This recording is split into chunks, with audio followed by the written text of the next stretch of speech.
Hey, welcome in. So here's the headline.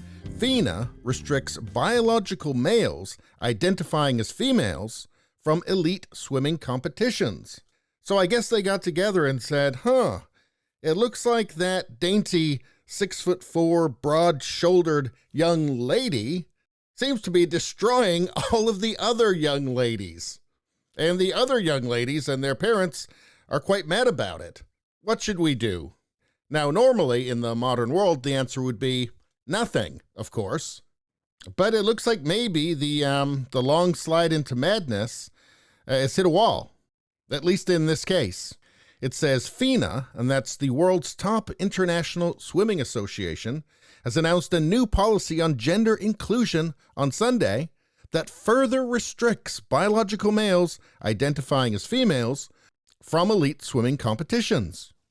The move comes following a vote of the FINA governing body regarding the controversial issue of biological males participating in women's swimming.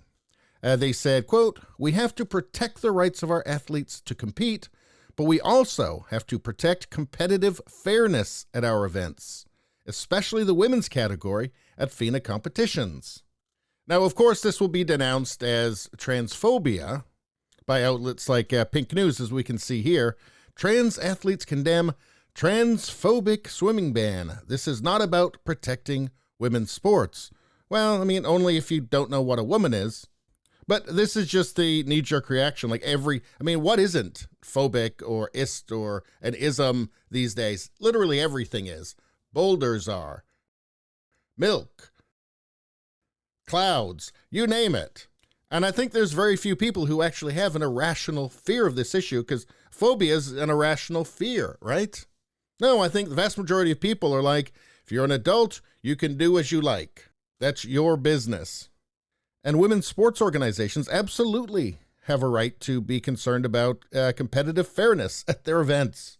That has nothing to do with irrational fear. It has to do with the very legitimate concerns of other human beings who also matter. The policy also seeks to consider an open category for transgender athletic competition.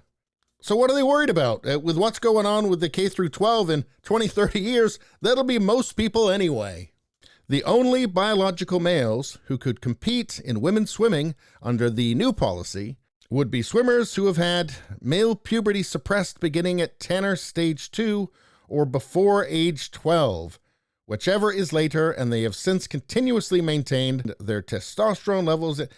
Yeah, so this isn't not crazy yet, is it? I mean, the fact that it's just thrown out there that, you might have children under the age of 12 who have been on puberty blockers. I mean, it's almost just an afterthought, isn't it?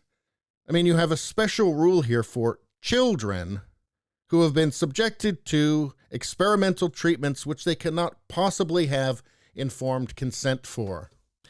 But anyway, so Leah Thomas's days of setting records in women's sports may be over. Let's take a look at what Athlete Ally tweeted on this. FINA's new eligibility criteria for transgender athletes and athletes with intersex variations is discriminatory, harmful, unscientific, and not in line with the 2021 IOC principles. If we truly want to protect women's sports, we must include all women. So they say we must include all women. So are they just pretending to not understand what the argument is? Maybe they need to watch that Matt Walsh documentary, perhaps. But they also say that it's unscientific. Do you want to see science? Here. Now, I may not be a biologist, but one thing ain't like the others. Anyway, please subscribe, like, and share. Sharing really helps me out. I notice when people share my content, it makes a big difference. Thank you very much.